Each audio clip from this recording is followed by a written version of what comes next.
Hola, muy buenos días a todos y bienvenidos a Esenciales en Infectología, un espacio de aulas abiertas de la Universidad de Antioquia. El día de hoy vamos a discutir un tema muy interesante que tiene que ver con las infecciones y la inmunosupresión. Estamos en una ciudad, en un país en donde muchos pacientes están siendo trasplantados, donde muchos pacientes están recibiendo diferentes terapias biológicas para el manejo de varias enfermedades inflamatorias y reumatológicas, y por eso es importante que nos familiaricemos y hablemos de lo que tiene que ver con las infecciones que van de la mano con este tipo de terapias. Por eso hoy nos acompaña el doctor Andrés, quien es un residente de Medicina Interna de la Universidad de Antioquia, y con él vamos a discutir todas las complicaciones, los mecanismos que llevan a que la inmunosupresión facilite cierto tipo de enfermedades infecciosas y, por supuesto, hablar un poco de lo que sería la impresión diagnóstica y todo el proceso que nos va a llevar a un diagnóstico oportuno de todas estas enfermedades. Sin más preámbulos, los dejo con el doctor Andrés para que discutamos este interesante tema. Bienvenidos.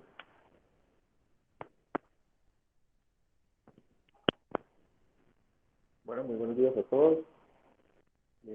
Como el doctor Cataño me presentó, mi nombre es Andrés y yo soy residente de tercer año en la Universidad de Antioquia.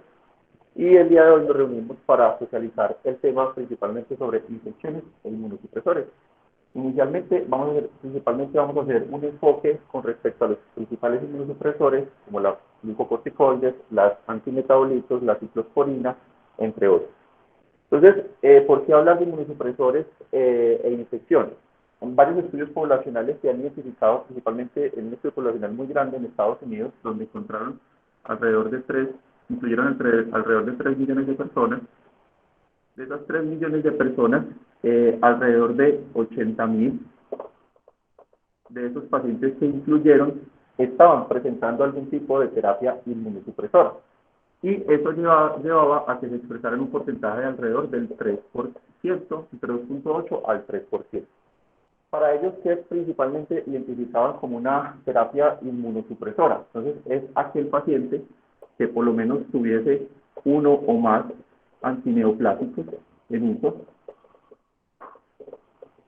que tuviese por lo menos, llevase por lo menos 30 días de terapia con glucocorticoides orales, o por otro lado que tuviese por lo menos 90 días de terapia de algún inmunosupresor, ya sea de manera intravenosa o de manera subcutánea. Entonces, o un cuarto grupo en el que tuviese inmunosupresión que fuese de alguna forma intravenosa, por lo menos 2 o más inmunosupresores. Entonces, entre las características poblacionales para identificar qué cantidad de pacientes reciben inmunosupresión, encontramos pues este estudio, y así se considera como un paciente que tiene una inmunosupresión asociada a un medicamento inmunosupresor. Además de eso, ¿qué se encontró? Que en general, aproximadamente los pacientes tenían alrededor de unos 50 años, que esos pacientes de 50 años, la mayoría, casi que un 60-70% de los pacientes eran pacientes femeninas, mujeres. Esto posiblemente en el contexto de la enfermedad de base, que posiblemente sea por enfermedades reumatológicas más frecuentemente encontradas en ellas. Y dentro de los principales medicamentos inmunosupresores que ellos encontraron en ese estudio poblacional, pues encontraron que el 53% eran pacientes que estaban utilizando prednisolona, es decir, un poco más de la mitad de esos pacientes principalmente era por uso de glucocorticoides. En segundo plano, teníamos como en un 25% el uso de DMARD, que son esas terapias modificadoras que se usan en la parte de la enfermedad reumatológica. Un 24% encontrábamos también, ahí mencionaban metotrexate. En un 23% mencionaban la metilprednisolona, y de ahí para abajo encontrábamos otros antineoplásicos, principalmente en ese estudio poblacional. A partir de ahí, entonces, identificaron cuáles eran esas principales enfermedades que se asociaban a este uso de medicamentos. Entonces, principalmente habían 3. De esas 3, digamos que cada una era un tercio aproximado de cada una. Entonces, un tercio era por enfermedad principalmente neoplásica, otro tercio principalmente por enfermedades autoinmunes, enfermedades principalmente inflamatorias autoinmunes, y otro tercio curiosamente eran aquellas enfermedades inflamatorias asociadas principalmente a enfermedades de la piel. Esos eran los tres principales grupos como en términos de epidemiología. Ahora bien, cuando nos enfrentamos a un paciente con terapia inmunosupresora, desde el inicio debemos plantearnos las siguientes, digamos, como cuestiones. Entonces tenemos un paciente, en general, digamos que ese es el paciente que está inmunosuprimido, hay que mirar unos factores que me van a, digamos, como a tener mayor susceptibilidad de que el paciente tenga riesgo de infección al utilizar estos inmunosupresores. Dentro de estos tenemos unos factores que el paciente principalmente va a ser la edad. Generalmente los pacientes por encima de 65 años se infectan mucho más con estas terapias. Los pacientes que tengan una disminución de su clase funcional y los pacientes con las comorbilidades más frecuentemente encontradas, que son como el EPOC, los pacientes con diabetes mellitus mal controladas, los pacientes con malnutrición, los pacientes que tengan alguna enfermedad neoplásica activa, que estén recibiendo quimioterapia o radioterapia, o pacientes que hayan estado recibiendo terapia inmunosupresora y que durante esa terapia inmunosupresora hayan presentado infección. Otros pacientes, como pacientes con VIH, pacientes en hemodiálisis. Digamos que esos son los principales factores de riesgo que yo tengo que identificar en esos pacientes que están tomando inmunosupresores para definir que posiblemente tenga mayor riesgo. Y hay otros factores que están asociados principalmente al uso del medicamento y a cómo se está utilizando, que siempre debo de evaluar en esos pacientes. Entonces, uno de los que me debo preguntar es, ¿qué régimen estoy utilizando? Es decir, esos pacientes que tienen combinaciones de terapias inmunosupresoras, pues que tienen mayor riesgo de infección. Dos, ¿qué tanto es el tiempo de inmunosupresión que lleva ese paciente? Es decir, no es un paciente que lleva terapia inmunosupresora a corto o largo plazo, o que está con terapia inmunosupresora de mantenimiento como para alcanzar la respuesta. Tres, es muy importante ver si hubo o no, digamos, como un espacio entre el diagnóstico y el inicio de la enfermedad, entre el diagnóstico y el inicio del tratamiento, puesto que en algunas patologías específicas es tanto la carga de la enfermedad que en ocasiones hay que iniciar rápidamente el tratamiento y digamos que no da espera para poner la parte de la inmunización o para hacer algunos tamizajes infecciosos. Entonces, esto también hay que preguntarlo.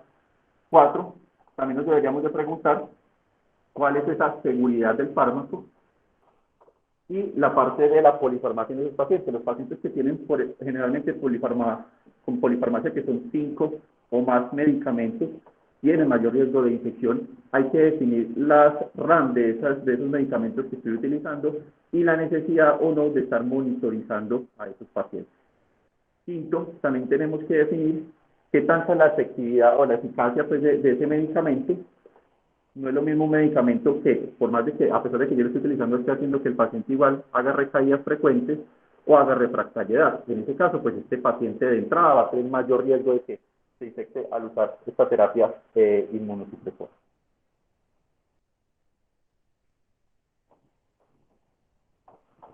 Entonces, una vez tenemos planteado qué tan frecuentemente es, cuáles son las más frecuentemente terapias utilizadas y cuáles son esos factores de riesgo que me llevan al paciente a una infección, es importante iniciar entonces hablando de cada uno de ellos. Entonces, dentro de los principales medicamentos que vamos a hablar, va a ser los glucocorticoides, va a ser la azathioprina, va a ser, vamos a hablar sobre el glucoprenolato, vamos a hablar sobre la ciclosporina y vamos a hablar sobre ciclofosfamida y un corto pedazo también, ciclofosfamida y un corto pedazo sobre el metotrexato, como las principales terapias que utilizamos también hoy. Entonces, de entrada, ¿qué tenemos en los glucocorticoides? En este caso, digamos que como vimos, más del 50% de los pacientes con terapia inmunosupresora están utilizando este tipo de medicamentos. Sabemos que entre los glucocorticoides y su mecanismo de acción, hay diferentes mecanismos de acción, tanto genómicos como no genómicos, que van a llevar una respuesta alterada a la inmunidad. Sabemos que cuando se recibe el medicamento, dentro de los efectos genómicos es que ellos logran llegar al material de ADN y hacer procesos de transactivación y transrepresión que van a llevar a alteraciones en la síntesis de interleucinas, principalmente proinflamatorias o antiinflamatorias, como las interleucinas alfa, las interleucinas beta, la lipocortina, o el factor de crecimiento beta, que son principalmente, van a llevar a unas alteraciones de la inmunidad que van a ser principalmente tres. Entonces, una va a ser disminución de esa fagocitosis y disminución de la opsonización, que me va a aumentar el riesgo por estos medicamentos de infecciones principalmente bacterianas. Dos, otro mecanismo importante es que disminuye la migración y disminuye la proliferación principalmente de la población de linfocitos T. Esto me va a explicar el por qué estos pacientes también tienen mayor predisposición a infecciones virales, a infecciones por hongos y a infecciones por tuberculosis. Y también me van a ver afectados principalmente porque aumenta la apoptosis de los eosinófilos, me va a llevar a un aumento de infección de algunos parásitos según la prevalencia que encontremos en el país. Entonces digamos que estos son como los principales mecanismos por medio de los cuales los glucocorticoides pueden generar una infección en estos pacientes. Ahora bien, teniendo en cuenta cada uno de estos microorganismos, dentro de la literatura se ha mencionado varios para mencionar. Entonces está el Pneumocystis jirovecii, está el virus herpes zóster, está la reactivación, está la estrongiloides diseminada y tenemos también la reactivación del virus de la hepatitis B. Entonces, siempre cuando iniciamos terapia con glucocorticoides hay que tener en mente por lo menos estas 5 entidades, siempre como nos enfrentemos en estos pacientes. Entonces, cuando iniciamos con pneumocystis y glucocorticoides, ¿qué tenemos?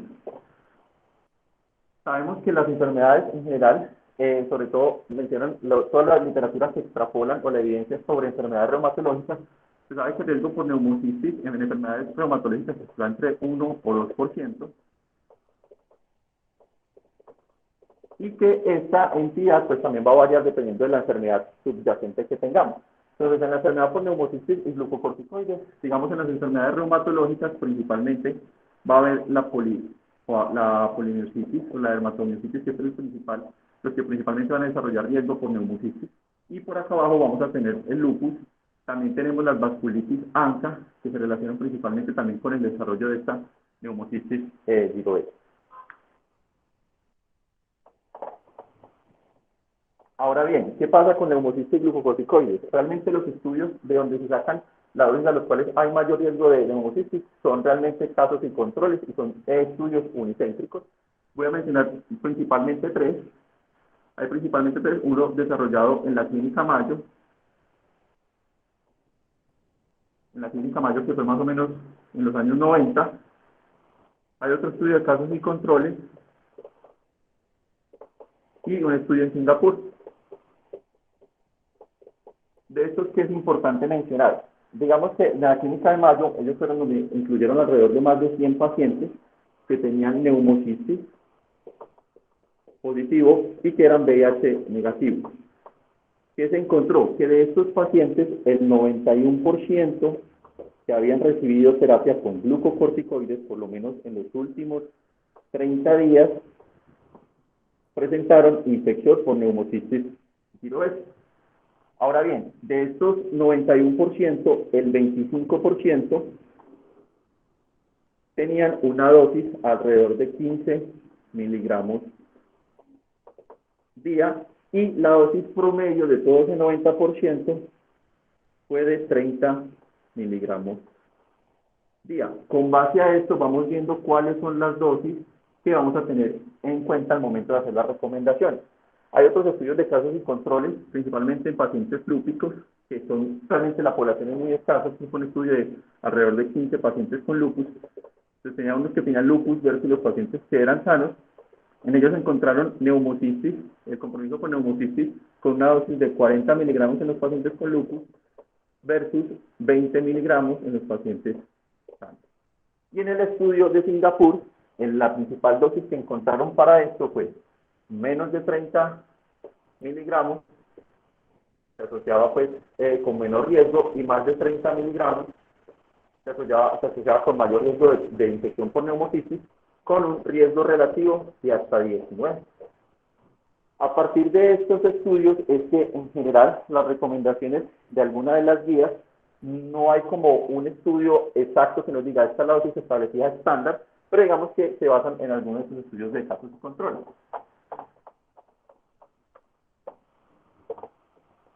Ahora bien, hay otra cuestión y es que se trata que estos pacientes con glucocorticoides y neumocistis, hay otros estudios en donde han hablado, bueno, listo, ¿cómo hicieron ellos para saber si eso es infección, si eso es colonización? Porque han habido varios estudios, está el estudio de Friedrich.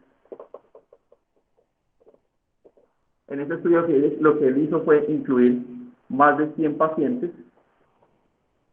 y en esos pacientes les tomó la prueba, pues les tomó esputo y en ese esputo les hizo PCR para neumocistis. Al hacer la PCR para neumocistis se encontró que los pacientes que habían recibido por lo menos en la última semana glucocorticoides tenían 28% de colonización por neumocistis versus los que no tenían uso de glucocorticoides, que acá no estaban con glucocorticoides, esto sí, versus un 2.6% de los que no estaban con terapia con glucocorticoides. Entonces vemos que de entrada esos pacientes tienen mayor colonización y tienen mayor riesgo de infección por ello.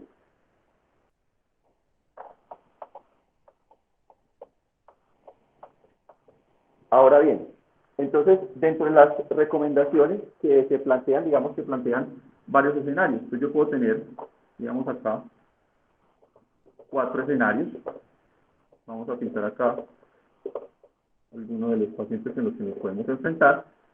Entonces, en estos pacientes, con lo que les he mencionado y algunos factores de riesgo, tenemos que unas dosis, generalmente, que están por encima de 30 miligramos día, y están tomando llevan más de 4 semanas, perdón, estos pacientes se beneficiarían de inicio de profilaxis con trimestoprim, sulfamethoxazol, por el mayor riesgo que tienen de presentar la infección.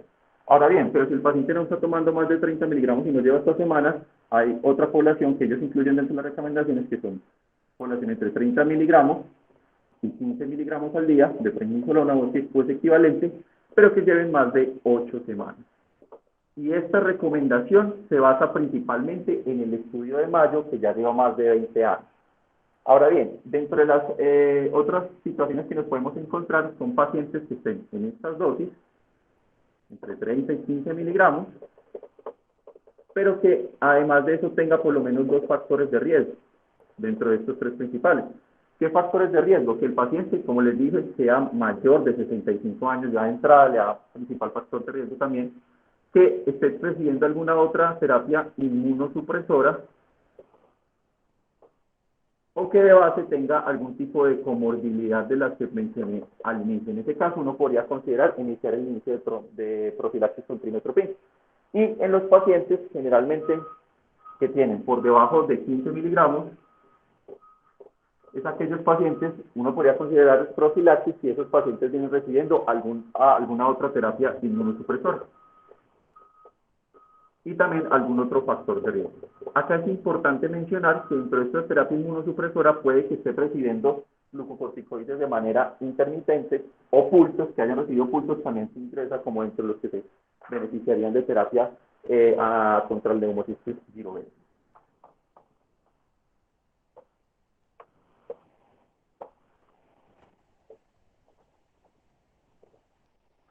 Eso en cuanto al neumocistis. ¿Qué tenemos en cuanto a esa parte del tratamiento en él? Tenemos que dentro de las opciones terapéuticas está el trimestoprim sulfamethoxazol. Generalmente esas dosis se pueden dar dependiendo de la presentación que se tenga, puede darse de manera diaria o de manera 3 veces por semana, pero siempre que iniciemos esa profilaxis hay que tener en cuenta, por lo menos preguntarnos lo siguiente, y es la tasa de filtración glomerular. Antes de iniciar, generalmente en los pacientes por debajo de 15 de tasa de filtración hay que empezar a hacer algunas modificaciones.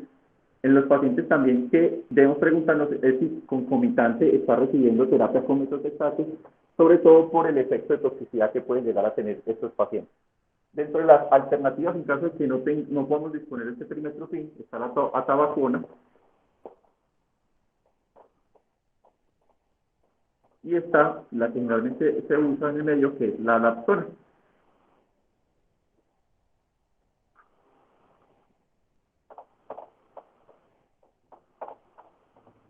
Es en cuanto a glucocorticoides y neumocistis.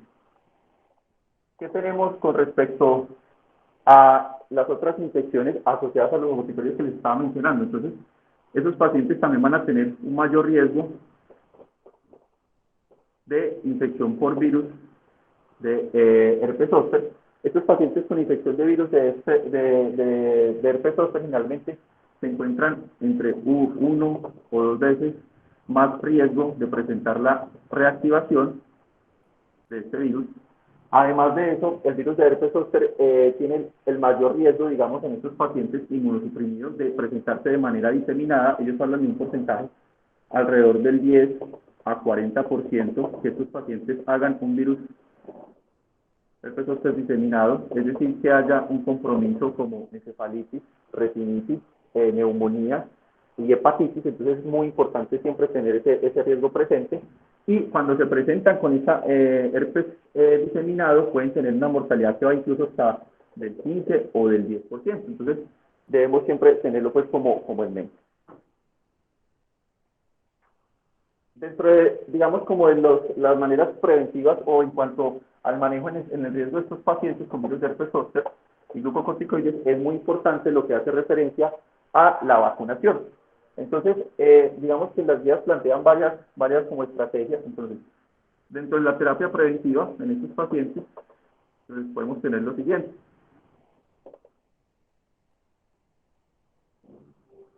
Podemos tener pacientes que está recomendado por la guía pacientes mayores de 50 años, en este caso pacientes mayores de 50 años, que no hayan recibido tratamiento por ahora inmunosupresor, o pacientes mayores de 50 años que estén recibiendo tratamiento o que ya vayan prontamente a iniciar la terapia inmunosupresora. Por otro lado están los menores de 50 años, que ya mencionaremos algunas características, y por otro lado están estos pacientes, que acá sería no para vacunación, sino para profilaxis antiviral, en aquellos pacientes que generalmente tienen unas características específicas. Entonces, de los pacientes que son mayores de 50 años, el tratamiento, la terapia con inmunización está recomendada y generalmente tenemos digamos que en el mercado están dos vacunas principales, que está la Shingrix, que es principalmente la vacuna de herpes zóster recombinante, y está el Zostavax, que es principalmente para virus que contiene virus de herpes. Entonces, en este caso, lo que recomienda la guía es que en estos pacientes que incluso ya la que recomiendan por encima es la Shingrix, que es mejor, al parecer, es mejor que la Zostavax, y ellos mencionan que en pacientes que hayan incluso ya recibido esta vacunación, que incluso tengan antecedentes de varicela o que no saben si tuvieron el antecedente de varicela, o que tienen antecedente de un virus herpes zóster, pero que en ese momento no esté activo, deberían de recibir la terapia, al igual que aquellos pacientes con múltiples comorbilidades. En los pacientes que van a recibir terapia, pero que pronto, inmunización, perdón, pero que pronto ya están en tratamiento o que lo van a iniciar, lo ideal es que si no lo han iniciado, por lo menos ustedes esperar, por lo menos esperar 4 semanas para poder aplicar la vacunación. Sin embargo, si el paciente ya viene en terapia inmunosupresora, es decir, ya viene con glucocorticoides, ellos mencionan que por lo menos debería esperar a que la terapia esté por debajo de 20 miligramos día para obtener por lo menos una respuesta adecuada de esos anticuerpos, porque generalmente a mayores dosis, digamos que la respuesta de esos anticuerpos o linfocitos B pues va a ser disminuida, e incluso ellos mencionan que por lo menos esperar a hacer ese switch entre esas dosis altas e intermedias. Ahora bien, en los pacientes menores de 50 años realmente no hay recomendaciones en ellos, digamos que es off-label, y generalmente mencionaban que uno pudiese considerarlo, ya hablando con el paciente, en caso de que sean con herpes zóster recurrentes, y teniendo en cuenta de que esa población todavía no está pues muy bien estudiada para dar esa recomendación, pero la ponen pues como en la literatura. Y ya la profilaxis antimicrobiana generalmente se utilizaría para aquellos pacientes que tengan virus herpes zóster recurrente, o generalmente no hay mucha indicación pues como fuera del ámbito de los pacientes que son trasplantados, en eso sí está muy bien establecido, Y generalmente uno podría utilizar aciclovir, generalmente 400 miligramos es una dosis efectiva como tal. Entonces siempre en ese contexto mirar vacunación, mirar edad, que está en tratamiento en este tratamiento, si es menor de 50 años, y la profilaxis definitiva.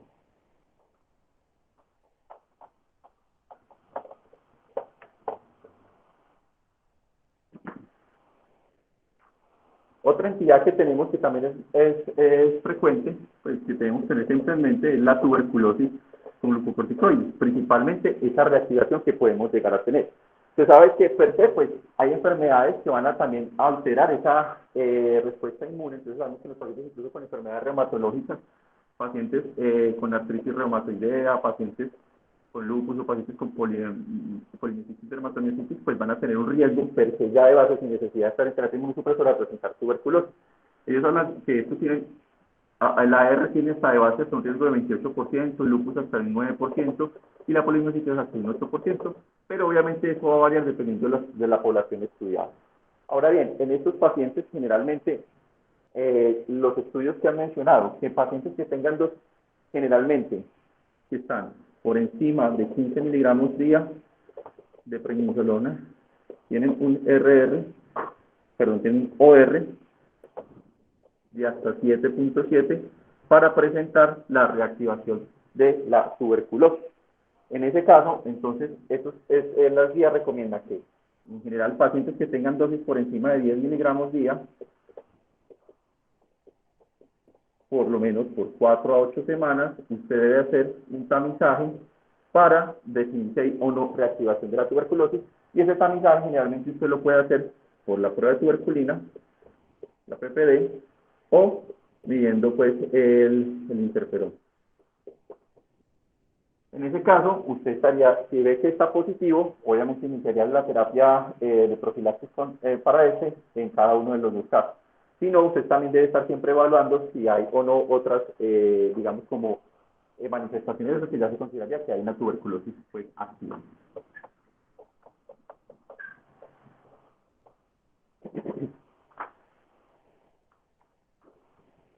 Otra entidad muy importante que tenemos que tener en cuenta con glucocorticoides es el riesgo de que los pacientes presenten la estrongiloidiasis diseminada. Y se sabe que el uso de glucocorticoides es el principal factor de riesgo para que estos pacientes presenten esa infección diseminada. Sabemos que es causada por un parásito que puede tener una infección crónica y que cuando hace esa diseminación pues puede llegar a una falla multiorgánica dada por la sepsis. Y se sabe que el riesgo de que usted presente una estrongiloidiasis diseminada secundaria al uso de glucocorticoides va a ir incluso hasta de un 68%, y que cuando usted presenta esa estrongiloidiasis diseminada tiene incluso una mortalidad que puede ir incluso más del 50%. De ahí es la importancia entonces de que estos pacientes generalmente cuando reciben dosis por encima de 10 miligramos por más de 8 semanas, o que reciban por lo menos más de 20 miligramos por más de 4 semanas, deberían, las guías norteamericanas, pues, obviamente como no tienen tanta prevalencia, ellos mencionan que hacer por lo menos un tamizaje en heces fecales o en suero, pero ellos también dicen que incluso no es costo efectivo. Entonces lo que debería uno iniciar es terapia empírica con ivermectina, sobre todo en estas poblaciones que tienen esta dosis de glucocorticoides, según los estudios pues, de casos y control.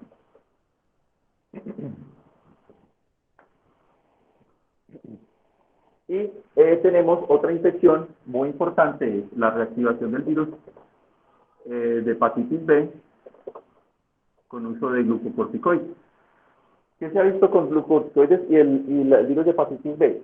Se sabe que estos pacientes tienen mayor riesgo de reactivación, y se habla de reactivaciones que si yo tengo de base contabilizado pues como el ADN del virus de la hepatitis B, y yo veo que al iniciar glucocorticoides hay un aumento de por lo menos 100 veces de ese ADN, pues consideraría que hay reactivación. Si yo tengo una viremia, si de base no tengo viremia,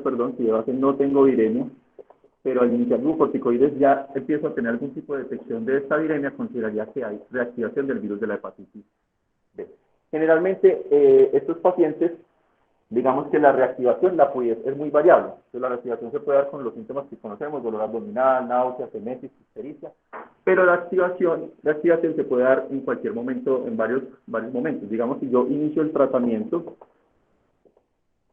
con glucocorticoides, estos pacientes pueden incluso tener manifestaciones o reactivación a las 2 semanas de yo haber iniciado la terapia con glucocorticoides, o incluso si yo decido suspender la terapia, puedo tener la manifestación o la reactivación hasta 1 año después de la suspensión del mismo. Entonces, estos son datos que uno siempre debería tener en cuenta en estos pacientes con uso de glucocorticoides.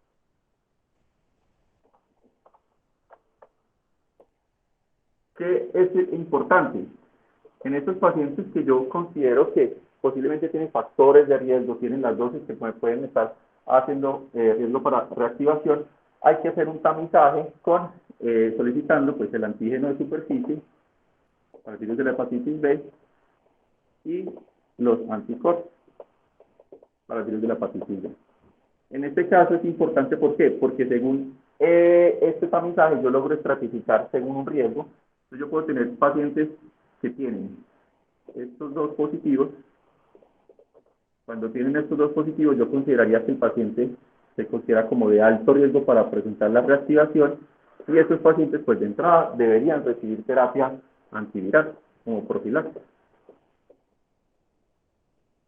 Y en aquellos pacientes que puedan presentarse con antígeno de superficie de virus de hepatitis B, que es negativo, o anticuerpos de hepatitis B positivo, ellos plantean dos opciones. Usted puede considerar, dependiendo del riesgo, obviamente, de los factores individuales de ese paciente y de lo que usted conozca de él, puede considerar, uno, iniciar de entrada la profilaxis, o dos, hacer como una especie de monitoreo de ese ADN, el virus del hepatitis B, por lo menos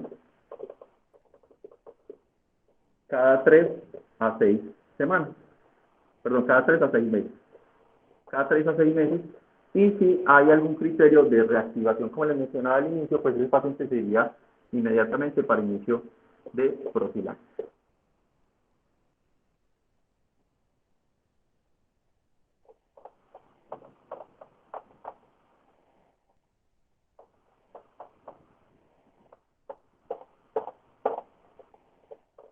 Eso en cuanto al virus de la hepatitis B.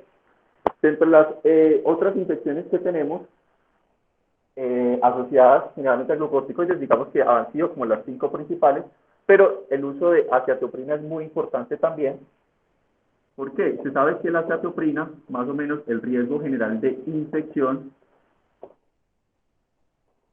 va entre 0 a 9%, y hay un riesgo importante en el uso de aciatoprina, es el riesgo por virus herpes zóster, que puede ir del 0 al 6%. Sabemos que la aciatoprina es uno de los principales medicamentos utilizados también en terapias hematológicas, en terapias reumatológicas y sobre todo los pacientes con enfermedad inflamatoria intestinal. Entonces es importante siempre reconocerlo. Acá, digamos que hacen como una recomendación en cuanto al black box, y en ese black box mencionan lo que es la leucoencefalopatía multifocal progresiva, principalmente por el riesgo que puede haber con el virus JP. Y esta hay que tener en cuenta que pacientes que se presenten con manifestaciones neurológicas, es decir, con hemiparesia, con confusión, con alteraciones visuales, esos pacientes hay que considerar que pueden estar presentando una infección por este virus y debería uno inmediatamente suspender la acetoprina.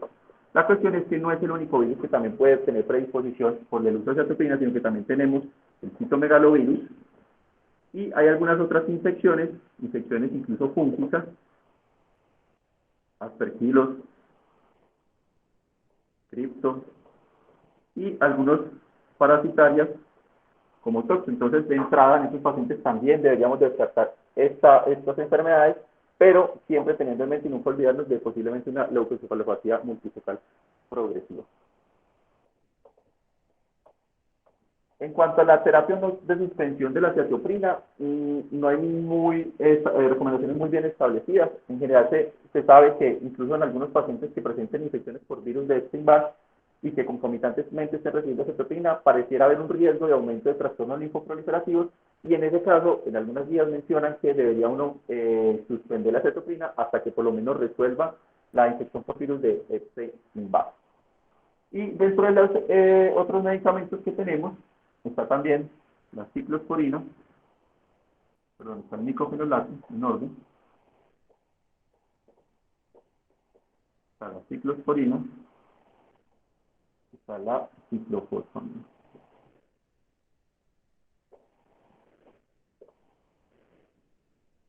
Dentro del micofenolato, importante mencionar que al igual que la cetoprina también tiene un riesgo de LMP, de lo que es encefalopatía multifocal progresiva, que lo comparte junto con la cetoprina, entonces también hay que tener en cuenta esa parte neurológica. Generalmente las infecciones se generan cuando son dosis por encima de 3 gramos en estos pacientes, y es importante tener en cuenta que el micofenolato pudiese tener algún efecto, por decirlo así, protector paradójicamente con algunas infecciones. Entonces, digamos que cuando uno subraya el riesgo pues como de infección, entonces acá encontramos, podemos tener tenemos el citomegalovirus, tenemos el virus herpes zóster, como mayor riesgo de que haya una activación del mismo, y podemos tener también la tuberculosis como principal riesgo de reactivación con micofenolato, pero los reportes realmente son muy escasos. Y generalmente se reactivan es cuando se hace el switch entre cetoprina y micofenolato. Pero curiosamente acá, al parecer, no hay un aumento del riesgo de infección para lo que es el virus de la hepatitis B y para el neumocistis.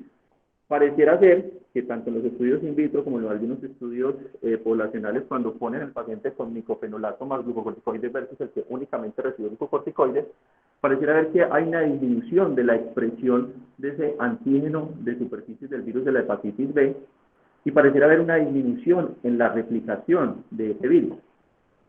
Entonces, en este caso, realmente la terapia, o digámoslo así como la vacunación o el tamizaje en estos pacientes es controvertido. Sabemos que de base no es tanto riesgo, a diferencia de los otros inmunosupresores. Por otro lado, también está, al parecer, un efecto protector para el neumocistis, y pareciera ser que el micofenolato dentro de su mecanismo de acción tiene un efecto antimicrobiano.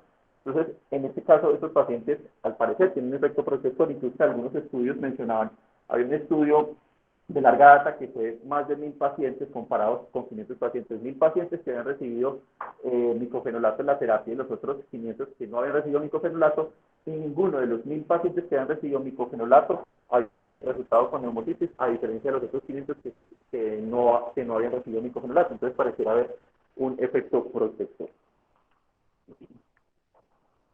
Dentro de la ciclosporina, otro inmunosupresor muy importante que tenemos, y es que en general la ciclosporina es un medicamento muy utilizado en los pacientes trasplantados.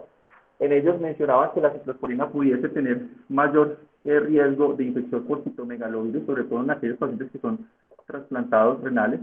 Pudiese haber mayor riesgo también de herpes o citomegalovirus en aquellos pacientes que son trasplantados cardíacos, y en general no hay una recomendación como tal de cómo hacer el uso en cuanto a la ciclosporina en el manejo pues como de prevención de enfermedades. En general se sabe que si el paciente está con una infección muy grave, pues el hecho de tener un inmunosupresor no debería de suspenderlo, pero no hay una recomendación per se con respecto a la ciclosporina.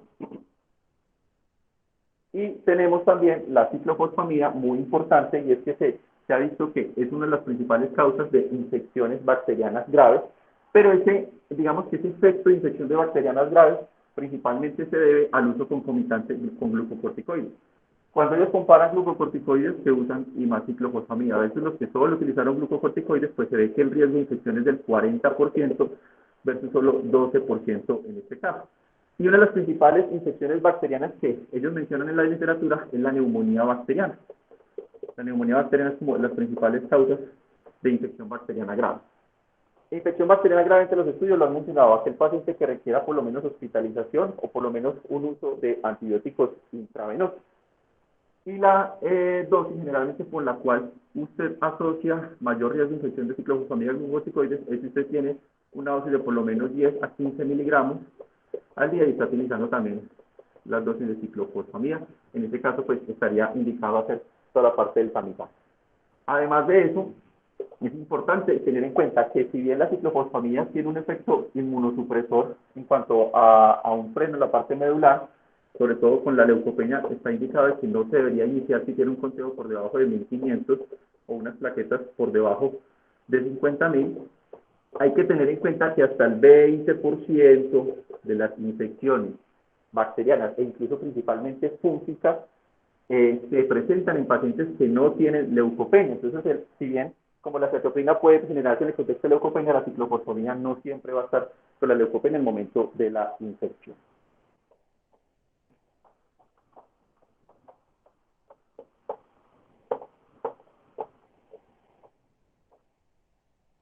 Muy importante, y ya casi concluyendo, es la parte del metotrexate. El metotrexate lo dejé de último, es porque en general cuando uno se pone a hacer las revisiones, casi que toda la evidencia la mencionan, y para artritis reumatoidea, para lo que es la psoriasis principalmente grave y artritis reumatoidea y algunas neoplasias hematológicas. ¿Qué mencionan ellos? Que en general las dosis semanales que utilizamos de metotrexate no son terapias altamente inmunosupresoras, a diferencia de las demás. Incluso cuando compara ciclofosfamida versus metotrexate, le va mejor a metotrexate en términos de inmunosupresión. Y hay que tener en cuenta en la parte del metotrexate es que generalmente de entrada no tienen riesgo de infección por oportunista, a no ser que usted esté utilizando el metotrexate con otras terapias inmunosupresoras, con glucocorticoides o algún otro medicamento.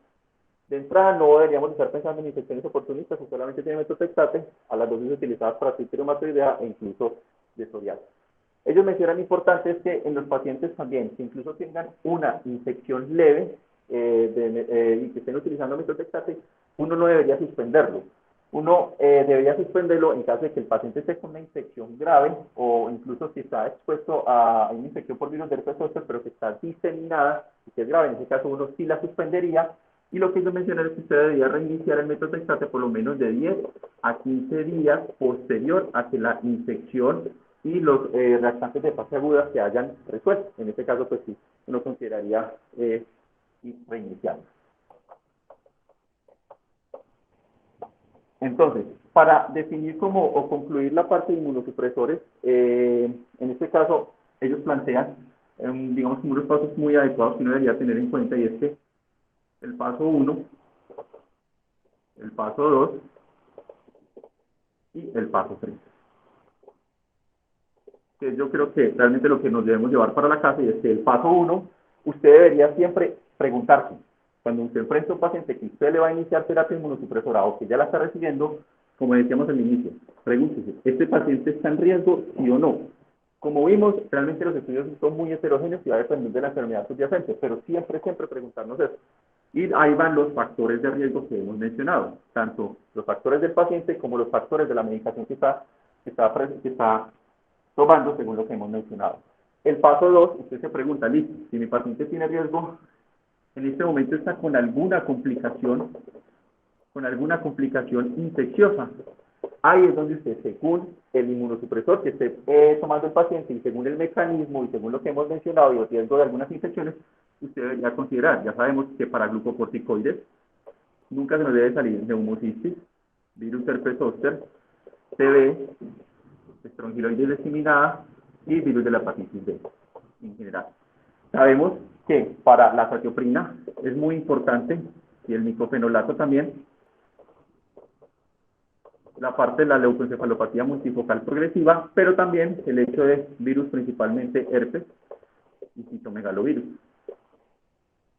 La ciclosporina en general tiene más efectos en la parte de infecciones bacterianas, también en las infecciones de virus.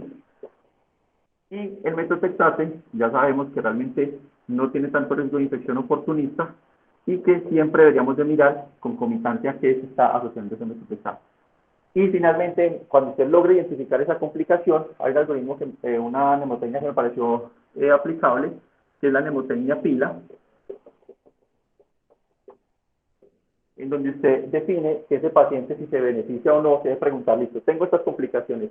Con base a las complicaciones, mi paciente se beneficia o no de profilaxis, o si realmente la está recibiendo, está indicado o no.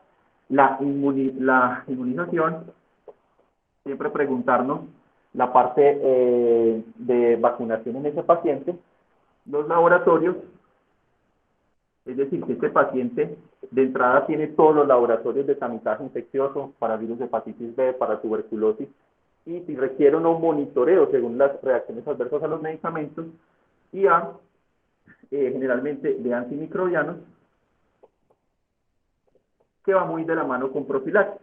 Ahora bien, dentro de la parte preventiva siempre, incluso en varios capítulos inician con la parte preventiva, sobre todo de educar al paciente, asesorarlo muy bien y en parte, sobre todo esas medidas que a veces no creemos en ellas o que no les damos valor, siempre la parte de lavado de manos, siempre si el paciente está con infección o cercano a otras personas con infección, tratar de evitar ese contacto. Son medidas que incluso en todos los artículos mencionan de primero. Entonces siempre hay que tenerlo en cuenta, paciente y profilaxis, inmunización, laboratorios y terapia antimicrobiana. La inmunosupresión en hidroxicloroquina, generalmente no hay unos estudios establecidos para lo mismo, para casos y controles, no hay unos ensayos cabeza a cabeza. En la hidroxicloroquina hay estudios contradictorios porque si bien puede tener un efecto incluso antimicrobiano para algunas infecciones específicas, no es tanto el riesgo como lo mencioné para cada uno de estos. O sea que totalmente considerar pues que en ellos un estudio tan a fondo no. Muy bien, entonces ya después de esta amplia exposición que nos hace Andrés acerca de estos inmunosupresores y los riesgos de las diferentes infecciones, yo les quiero mostrar como el protocolo que utilizamos para aplicar en estos pacientes. Lo ideal es que este protocolo se aplique al paciente antes de inmunosuprimidos, pero una vez que muchos de estos pacientes ya están en un proceso de inmunosupresión, sea porque ya los trasplantaron, porque ya empezaron la terapia biológica, porque ya están en quimioterapia, no significa que no se pueda aplicar esto, pero lo ideal es aplicarlo antes de la inmunosupresión. Entonces, ¿en qué consiste? Les hemos insistido mucho en la importancia de la vacunación. Entonces, la vacunación preinmunosupresión es fundamental para evitar diversas infecciones que se pueden reactivar o adquirir una vez el paciente se inmunosuprime. ¿Contra qué se vacuna? Hay unas vacunas básicas que no se pueden olvidar, neumococo, y entonces el neumococo recuerden que tenemos dos vacunas, la 13 y la 23.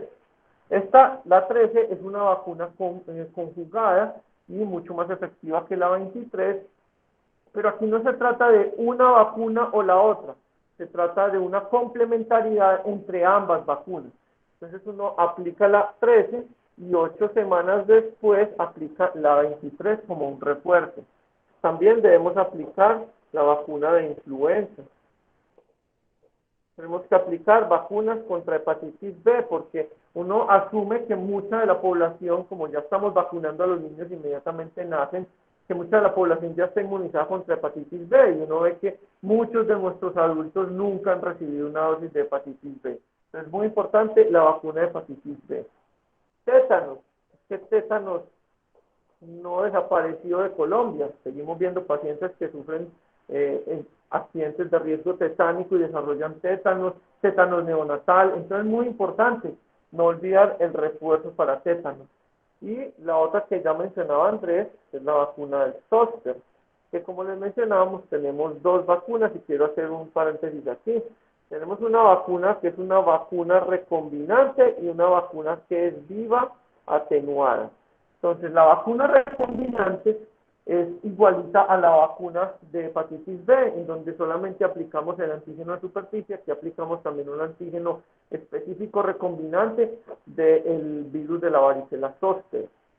Esta vacuna se aplica en mayor de 50 años, está autorizada en nuestro país, pero esta vacuna recombinante no está disponible en Colombia todavía.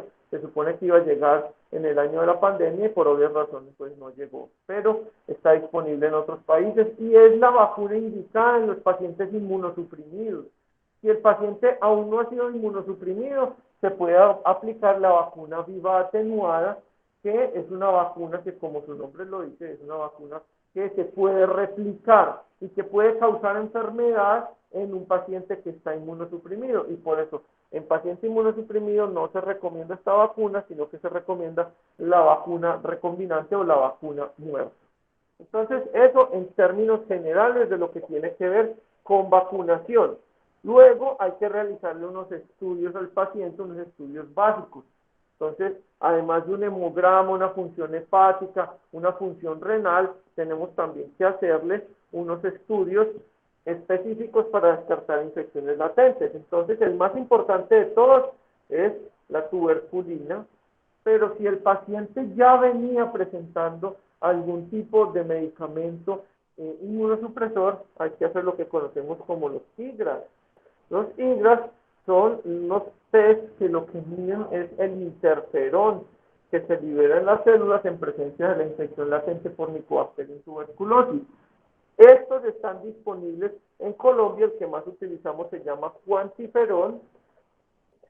El cuantiferón está disponible, se puede realizar en Colombia, lo hemos realizado sobre todo en pacientes que ya están inmunosuprimidos, porque como ustedes saben, la tuberculina es una reacción de hipersensibilidad tipo 4 y para esto requerimos un sistema inmunológico que sea capaz de reaccionar frente a lo que estamos aplicando en el antebrazo, que sería entonces la prueba de tuberculina. Pero en los pacientes inmunosuprimidos que toman esteroides, cloroquina, etcétera, metotrexato, combinaciones de ellos, pues esto va a dar un falso negativo y no puede ser interpretado. En estos casos utilizamos las pruebas de liberación de interferón, conocidas como IGRAS, y que están disponibles en nuestro país. Esto debe ir siempre asociado a mínimo unos rayos X de tórax. Y si sus rayos X de tórax les generaron duda, haga un TAC de tórax, un TAC de alta resolución de tórax. Con esto evaluamos lo que tiene que ver con tuberculosis, pero resulta que el 50% de las tuberculosis en los pacientes inmunosuprimidos son extrapulmonares. Entonces no podemos dejar de lado el examen físico, buscar específicamente ganglios cervicales, ganglios axilares, manifestaciones articulares, etcétera, donde pueda o no haber algún signo o síntoma relacionado con la tuberculosis extrapulmonar. También hay que hacer una citología vaginal en las mujeres y anal en mujeres que tienen sexo anal o en hombres que tienen sexo con hombres.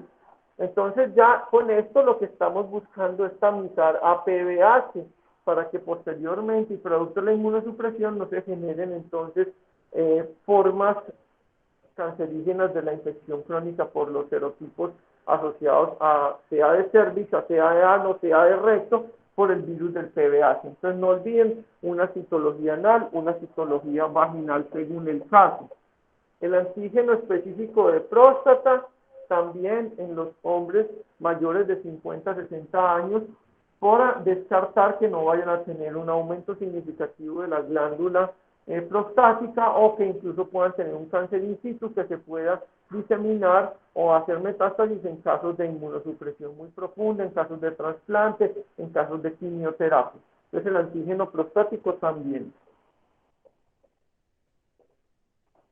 Y con esto serían como los estudios iniciales, los estudios básicos que se le deben realizar a este grupo de pacientes que van hacia la inmunosupresión o que ya están inmunosuprimidos y que tenemos que realizarles todo este tamizaje para determinar entonces factores de riesgo, infecciones latentes y dirigir terapias específicas frente a cada uno de ellos. Esto es lo que teníamos para contarles en la mañana de hoy. Recuerden, esto es Esenciales en Infectología, un espacio de aulas abiertas de la Universidad de Antioquia, y nos vemos en una próxima oportunidad. Muchas gracias por asistir.